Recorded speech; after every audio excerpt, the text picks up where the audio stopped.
Senhor Deputado Pedro Medina tem a palavra.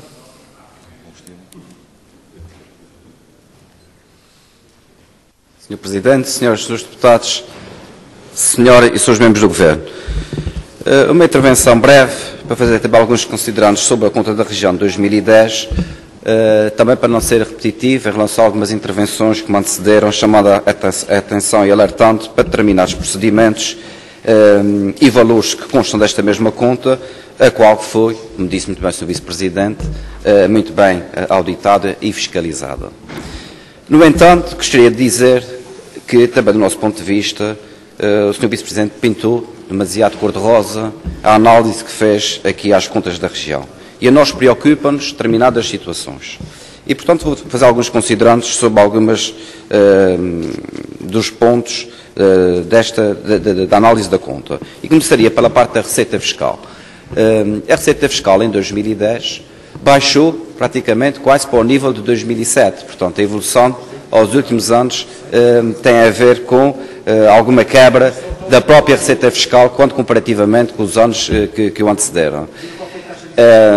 De qualquer das formas, vou fazer referência aqui a uma questão do imposto, aliás que tem debatido um bocado aqui nesta Assembleia, que tem a ver com o ISP, porque a evolução deste imposto ao longo dos últimos anos, e quando o Sr. Vice-Presidente falou, quando comparou os preços nos Açores com a Madeira e com o continente, nós temos que ver que as regras não são iguais nesses mercados. Há uma diferenciação de regras nesse mercado. E logo, a grande diferenciação de regras é que estamos a falar de um mercado livre, supostamente livre, contra um mercado que está devidamente regulado, com preços máximos fixados de venda ao público.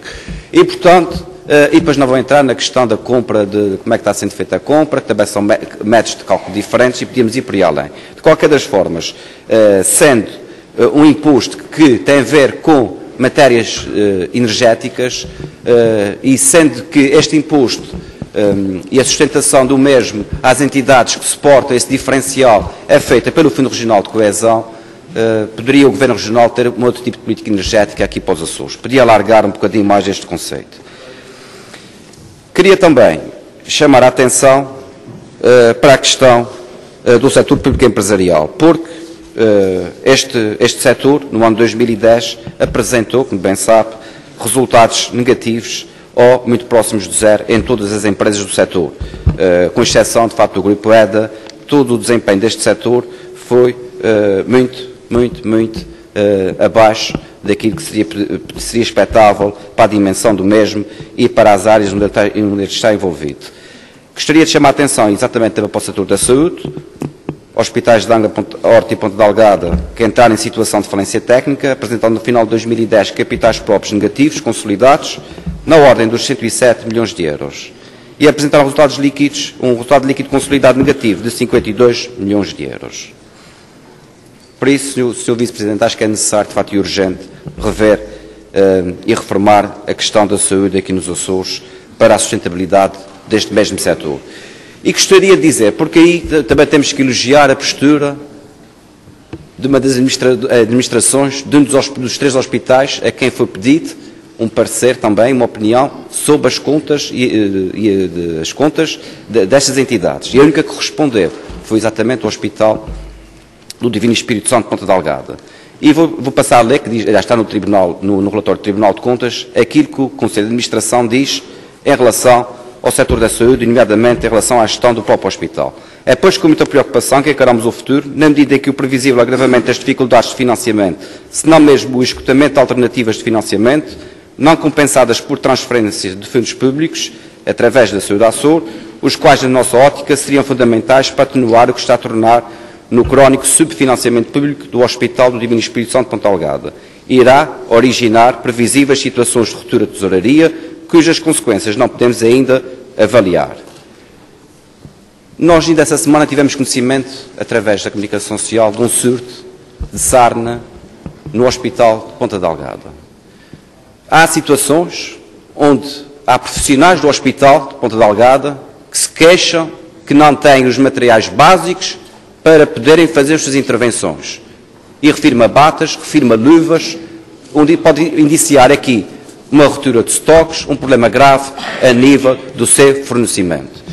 E, portanto, aqui também o Governo, nesta matéria, tem que tomar urgentemente medidas para que se atenue estas situações, porque com a saúde pública não se brinca e a situação hoje do Hospital do Divino Espírito Santo em Ponta Delgada e para os seus profissionais e para quem recorre aos seus serviços não é muito agradável. Queria também chamar a atenção para outros dois aspectos aqui da conta da região, e o deles tem a ver com a dívida bancária. E a dívida bancária da administração direta regional situa-se nos 374 milhões de euros, ou 375 milhões de euros. Queria dizer ao Sr. Vice-Presidente, porque no limite do serviço de dívida, a percentagem que legalmente é atribuída ou permitida à região, de facto em 2007, esse valor esteve muito abaixo, situou-se nos cerca de 8%, a percentagem do limite legal que pode ir até aos 25%.